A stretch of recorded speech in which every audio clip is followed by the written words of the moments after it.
Assalamu alaikum students. I hope you all are fine and doing good. My name is Sana Uruj and I'm here with my new video number 4 of social studies.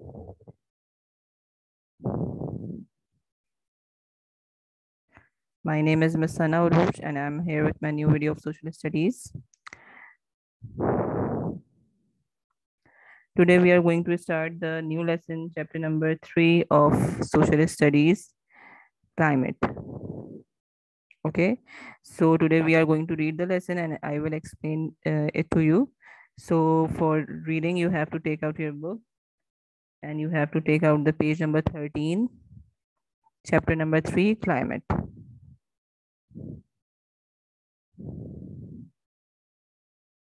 Okay. Now, page number 13 of SST book. I have also mentioned here. Now I am going to read the chapter and then I will explain it. Now, some days are hot and sunny, some days are wet and it rains a lot. Sometimes there are hot, dry wind blowing. Sometimes there are thunderstorm and flashes of lightning. Light up the sky. This is the daily weather. The weather changes from day to day. Now in this paragraph देखें सबसे पहले climate का जो chapter है ये आपको बताएगा आपके वेदर के बारे में, मौसम के बारे में बेसिकली, ठीक है।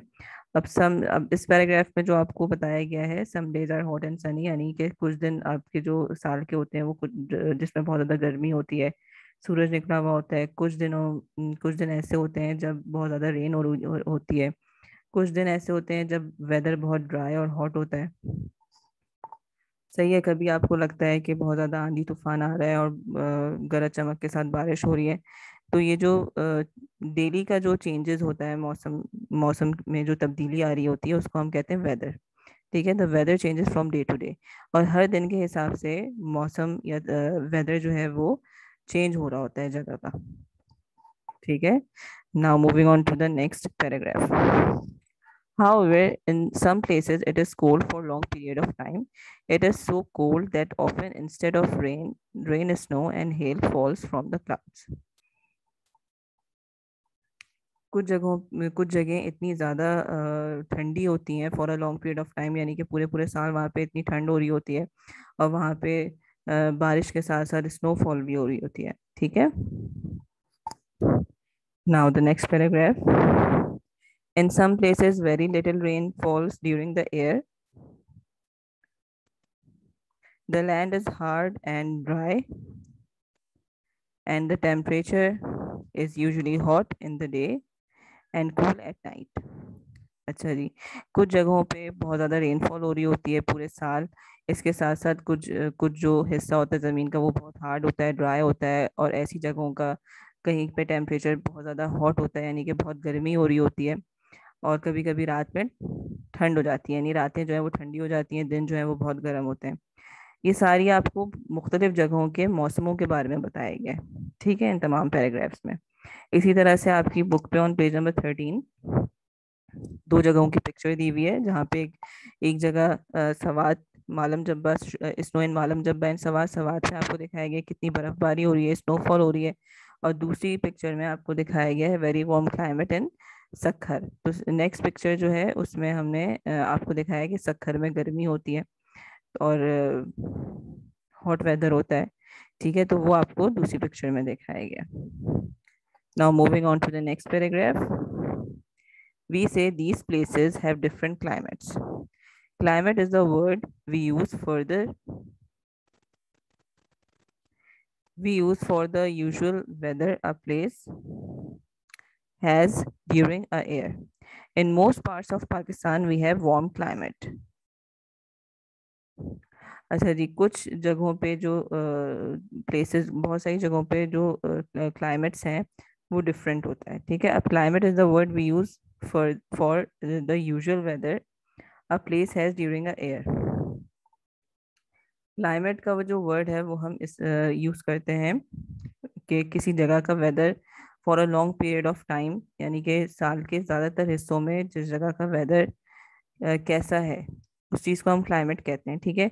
अब कुछ जैसे पाकिस्तान के जो ज़्यादातर हिस्से हैं वहाँ पे क्लाइमेट गर्म होता है, वार्म क्लाइमेट होता है। ठीक है, क्योंकि पूरे साल पाकिस्तान के ज़्यादातर हिस्सों में गर्मी होती है, तो वहाँ का जो क्लाइमेट है वो वार्म होता है, यानी गर्म होता है। High up on the mountains of the north, it is mostly cloudy throughout the year. In the south, it is generally warm all year. ठीक है। ज़्यादातर जो पहाड़ी इलाके हैं पाकिस्तान के, वहाँ पे क्लाउडी वेदर होता है। ठीक है, और ठंड होती है। लेकिन जो साउदर्न रीजन है, जहाँ पे जैसे कराची है, सक्खर है, सिंध है, जहाँ पे, तो इन इन जगहों पे ज़्यादातर गर्मी होती है पूरे साल। Now, next paragraph, last paragraph of this page. The climate of a place is divided into different periods called season. The warm time of year is called summer. The cold time of year is called winter. Summer and winter are seasons. देखें, पहली बात ये कि weather जो है वो day to day changes जो आपके मौसम में आ रहे होते हैं उसको हम वेदर कहते हैं। सेकंड थिंग जो मैंने आपको बताई, क्लाइमेट क्या है, किसी भी जगह का मौसम जो कि for a long period of time रहता है, यानी कि पूरे सालों साल जिस जगह पे गर्मी है तो वहाँ का क्लाइमेट वार्म है, अगर कहीं पे सर्दी है तो वहाँ का क्लाइमेट कोल्ड क्लाइमेट है। ठीक है। अब क्लाइमेट को हमने डिवाइड कर दिया है, किसी भी जगह का अगर हम क्लाइमेट बताते हैं तो उसको हमने डिवाइड कर दिया है सीजन्स में। ठीक है, तो आपको पता है कि पूरे साल में 4 सीजन्स होते हैं। जो वार्म टाइम है यानी गर्मी के दिनों को हम समर कहते हैं, सर्दी के दिनों को हम विंटर कहते हैं। ये और इन इन इनको हम कहते हैं season, summer, winter, autumn, spring, ये सारे सीजन्स के नाम हैं। ठीक है, now moving on to the next page, page number 14 of your SST book. There are two other seasons, spring and autumn. In autumn, which come after summer, it begins to get cooler and leaves come out, sorry, and leaves fall from the trees. ठीक है, it begins to get cooler and leaves fall from the trees.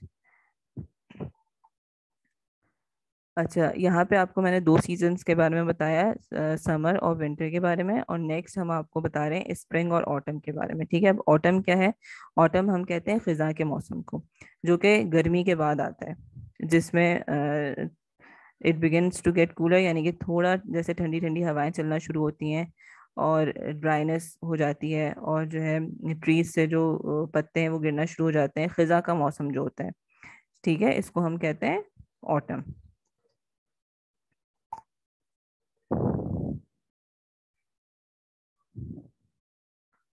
In spring, which come after winter, it begins to get warmer and new leaves come out on the trees. अच्छा, अब जो spring है यानी बाहर का मौसम है वो विंटर के बाद आता है, और इसमें थोड़ी थोड़ी गर्मी आना शुरू हो जाती है, और और दरख्तों पे नए नए पत्ते आना शुरू हो जाते हैं, यानी कि स्प्रिंग यानी बाहर का मौसम। सही है। जब फूल खिलना शुरू हो जाते हैं, पत्ते जो है आना शुरू हो जाते हैं दरख्तों पे, और आपको हर जगह हरी भरी नजर आ रही होती है, ग्रीनरी नजर आ रही होती है, और ये मौसम विंटर के बाद आता है। Now, next paragraph of page number 14. We can tell the climate of a place by measuring the daily temperature and keeping a record of the changes in the weather over a long period of time. We can then make a map to show the weather or the climate of any place in the world. जैसे मैंने आपको पहले बताया था कि weather जो है day to day change जो मौसम में आ रहा होता है किसी भी जगह पे, उसको हम वेदर कहते हैं। क्लाइमेट जो है किसी भी जगह का मौसम जो कि लॉन्ग पीरियड ऑफ टाइम के लिए रहता है, पूरे साल के लिए रहता है, और या सालों साल के लिए रहता है, उसको हम क्लाइमेट कहते हैं। तो इस पैराग्राफ में आपको ये बताया गया है कि हम किसी भी जगह का क्लाइमेट किस तरह से बता सकते हैं, उस जगह का डेली टेम्परेचर मालूम करके और उसका एक रिकॉर्ड बनाएं। ठीक है, और डेली वहाँ पे जो वेदर में चेंजेस आ रहे हैं उसको आप नोट करें for a long period of time, यानी कि काफ़ी दिनों तक के लिए आप ये काम करें, जैसे पूरे साल के लिए या 2 सालों के लिए, 3 सालों के लिए, तो आप ये बता सकते हैं, ये नोट करने के बाद आप ये बता सकते हैं कि उस जगह का क्लाइमेट कैसा है। ठीक है। उसके अलावा आप उस जगह का मैप बना के फिर उसमें आप शो कर सकते हैं कि किसी भी जगह का क्लाइमेट किस तरह का है। तो हम क्लाइमेट किस तरह से बताते हैं किसी भी जगह का, उस जगह का टेम्परेचर मालूम करके for a long period of time, ठीक है, उसका एक रिकॉर्ड बना के, या वहाँ के वेदर में जो जो चेंजेस आ रहे हैं उसका एक रिकॉर्ड बना के, फिर हम पूरे साल ये देखते हैं कि उसका क्लाइमेट या किस तरह का है। फिर हम बताते हैं कि जी, जब हमने नोट किया for a long period of time, तो हमें पता चलता है कि whether the climate of any place is cold और हॉट।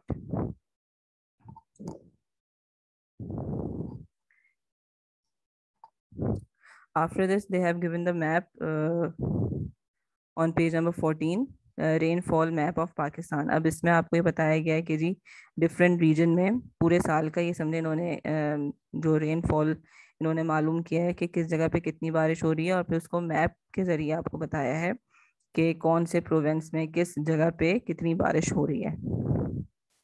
ठीक है। Now come on to the next page, page number 15।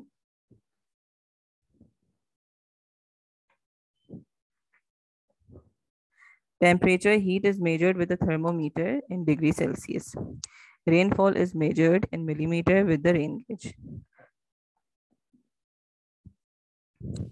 यहाँ पे आपको बताया गया है इंस्ट्रूमेंट्स, ठीक है। जैसे थर्मोमीटर के जरिए हम टेम्परेचर मालूम करते हैं डिग्री सेल्सियस में, और जब किसी भी जगह पे बारिश होती है तो कितनी बारिश हो रही है हम उसको किस इंस्ट्रूमेंट से मेजर करते हैं, उसको हम कहते हैं रेन गेज। तो ये थर्मोमीटर डिफरेंट तरह के होते हैं। आप बॉडी टेम्परेचर थर्मोमीटर से मालूम करते हैं, रूम टेम्परेचर क्लिनिकल थर्मोमीटर होते हैं, ठीक है। तो डिफरेंट तरह के थर्मोमीटर्स होते हैं जिससे हम टेम्परेचर मालूम कर सकते हैं। इसी तरह से रेन गेज की भी मैंने यहाँ पे पिक्चर आपको शो की है, जिससे आप रेनफॉल मालूम करते हैं।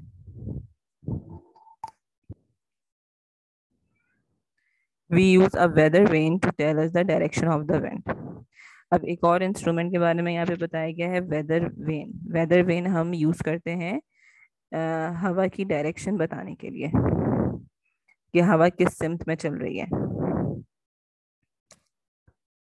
Wind speed is measured by an anemometer.